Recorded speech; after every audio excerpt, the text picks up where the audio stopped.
welcome to Eureka Fact. Nama saya Diras, I am your guide to another point of view. Pada episode kali ini, aku mau membahas mengenai investasi saham blue chip untung atau buntung ya. Kita mulai dari demografi investor di Indonesia. Jadi, pertumbuhan investor di Indonesia ini tumbuh secara signifikan 2.666% dalam 7 tahun terakhir. Ini wow banget ya teman-teman. Ternyata kalau kita lihat dari 7 tahun lalu, investor kita di sini hanya sejumlah 300.000 saja hingga tahun 2022 ini mencapai 8 juta lebih teman-teman. Berikutnya, potensi pertumbuhan investor kita itu di sini masih sangat besar karena seperti kita tahu ya, broker saham itu baru banyak buka cabang di kota-kota besar teman-teman. Dari sejumlah 8 juta investor tadi, ternyata itu hanya 2,8% dari jumlah penduduk Indonesia keseluruhannya. Tapi menurut Al Jazeera, ternyata banyak orang di Southeast Asia termasuk Indonesia itu bahkan tidak memiliki akun bank. Nabungnya belum di bank teman-teman, masih kayak zaman dulu mungkin di celengan ayam yang kalau mau buka digetok dulu ya teman-teman biar pecah. Kalau kita awal baru mulai belajar nih, pasti kita dengar yang namanya Mr. Warren Buffett yang terkenal dengan strategi investasi jangka panjang. Beliau bilang seperti ini. Bila kamu tidak mau memegang saham selama 10 tahun, sebaiknya kamu nggak memikirkan untuk punya itu 10 menit aja menurut beliau. Sedangkan kalau di Indonesia sendiri mungkin banyak yang tahu Bapak Lo Keng Hong yang terkenal dengan investasi jangka panjang. Jadi ini adalah 3 hal yang harus diperhatikan sebelum memulai investasi. Nomor pertama, perekonomian makro yang mencakup kebijakan moneter dan fiskal, lalu pertumbuhan ekonomi dan tingkat pengangguran. Kalau isu yang saat ini penting diperhatikan teman-teman. Inflasi Indonesia mencapai 4,35% di bulan Juni 2022. Aku mau beli make up jadi nambah mahal ya teman-teman. Jadi ini tertinggi semenjak 5 tahun terakhir. Nah, berikutnya isu yang harus kita perhatikan dari tren sektoral, dari subsidi pajak pemerintah, kenaikan cukai di bidang sektor apa, lalu contohnya regulasi COVID. Jadi kita harus aware sama berita-berita di website atau di TV. Lalu nomor 3, korporasi. Kita harus aware sama ini perusahaannya sedang melakukan apa. Aksi korporasinya apa? Apakah mereka menjaga harga sahamnya dengan buyback atau rajin bagi dividen supaya menarik investor? Lalu juga harus mengecek laporan keuangannya. Berikutnya, dalam kondisi inflasi yang lagi panas seperti ini di berbagai negara di dunia, membuat sektor real diburu oleh para investor. Cenderung investor itu strateginya bertahan ke instrumen investasi yang lebih dianggap lebih safe gitu, seperti beli properti, beli emas, dan juga pada bidang saham itu, retail dianggap itu sektornya lebih bertahan karena mau harganya semakin naik, beras semakin naik, kita tetap harus beli gitu. Jadi akan terus ada demand-nya. Kinerja saham terbesar di Amerika dan Korea Selatan. Ini di Amerika di 10 tahun terakhir ada nomor 1 Apple, nomor 6 di New York Stock Exchange General Electric yang ternyata sangat timpang. Nomor 1-nya tumbuh sebanyak 621%, nomor 2 justru minus 44%. Sedangkan di Korea, Samsung nomor 1 tumbuh 247%, sedangkan Hyundai berada di nomor 2, dia minus 22%. Ini kalau kita udah taruh duit 10 tahun agak jelek di hati kalau minus 44% ya udah lama-lama. Next kita menuju ke dalam negeri sendiri, 10 besar saham di IHSG. Jadi ini adalah kapitalisasi pasar terbesar di Bursa Efek Indonesia. Ternyata 4 dari 10 didominasi oleh perbankan teman-teman. Berikutnya, kalau kita lihat lebih dalam performance saham perbankan di Indonesia, BCA itu dan BRI dia konsisten ya runningnya bisa kita lihat. Tapi Mandiri dia sempat naik, begitu juga BNI, namun sekarang dia berada di posisi sideways. Nah, kalau kita lihat nih, komentar dari Head of Research PT Miraya Asset Indonesia, Bapak Haryanto Wijaya mengatakan bahwa big cap perbankan ini masih terus naik karena ekonomi selalu butuh kredit sehingga membuat kredit growth positif. Jadi mungkin dari bisnis atau perorangan masih butuh hutang dari bank. Dari situlah bank terus bertumbuh teman-teman. Berikutnya, ini kinerja harga saham 10 pasar kapitalisasi terbesar di Indonesia.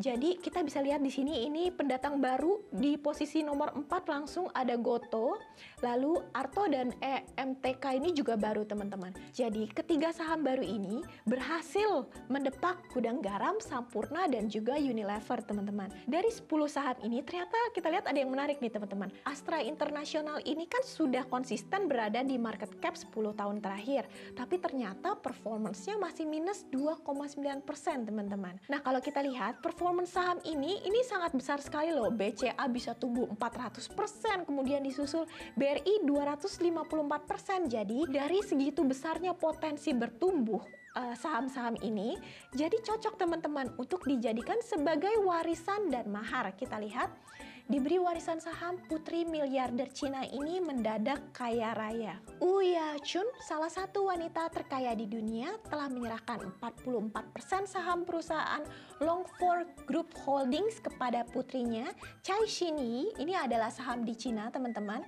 Dan majalah Forbes memperkirakan kekayaan putrinya sekarang 2,9 miliar atau 43 triliun rupiah, teman-teman. Jadi berikut adalah ciri-ciri saham tumbuh stabil.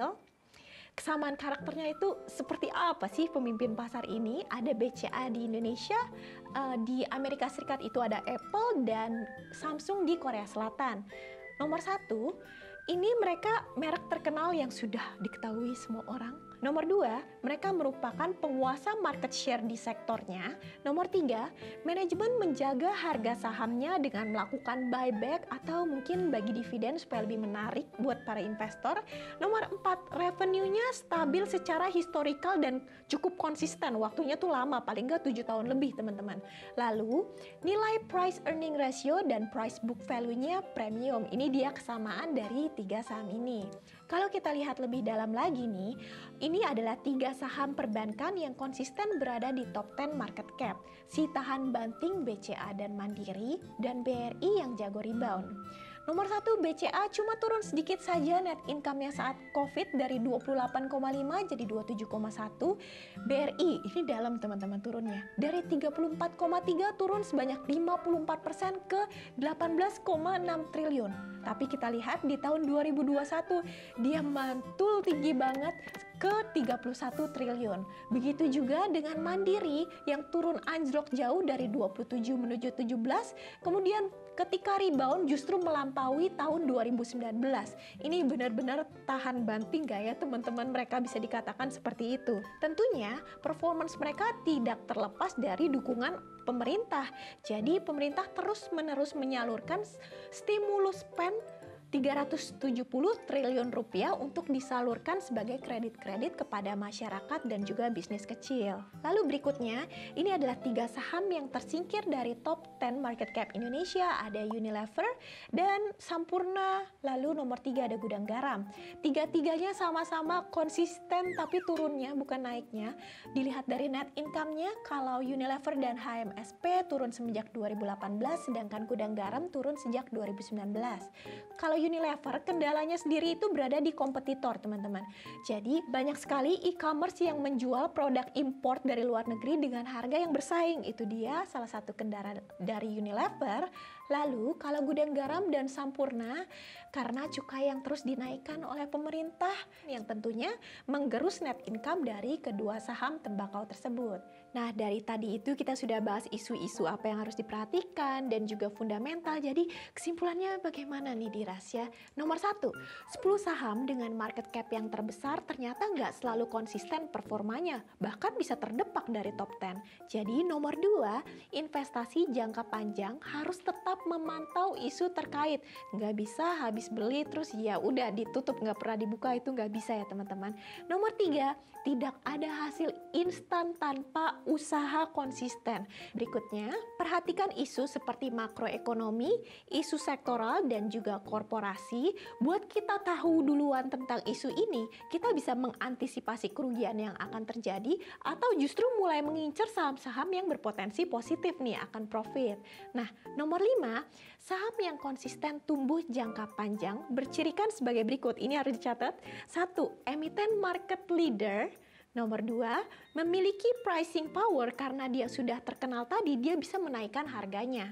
Nomor 3, sejarah revenue yang konsisten, gak cuma baru-baru ini, tapi sudah cukup panjang, mungkin 7-8 tahun lebih, itu terus bertumbuh, dan juga perhatikan emiten yang selalu berinovasi. Terakhir, hati-hati dengan saham yang performanya tidak konsisten, teman-teman. Itu dia tadi kesimpulan pada Eureka Fact kali ini. Semoga kalian bisa mempunyai pandangan sendiri sebelum membeli saham, jadi nggak sekedar ikut-ikutan suhu A, suhu B, terus ketika loss baru nyalahin, nggak seperti itu ya. Semoga kita bisa semakin mandiri untuk menentukan keputusan investasi. Sampai ketemu di Eureka Fact episode berikutnya. Dadah!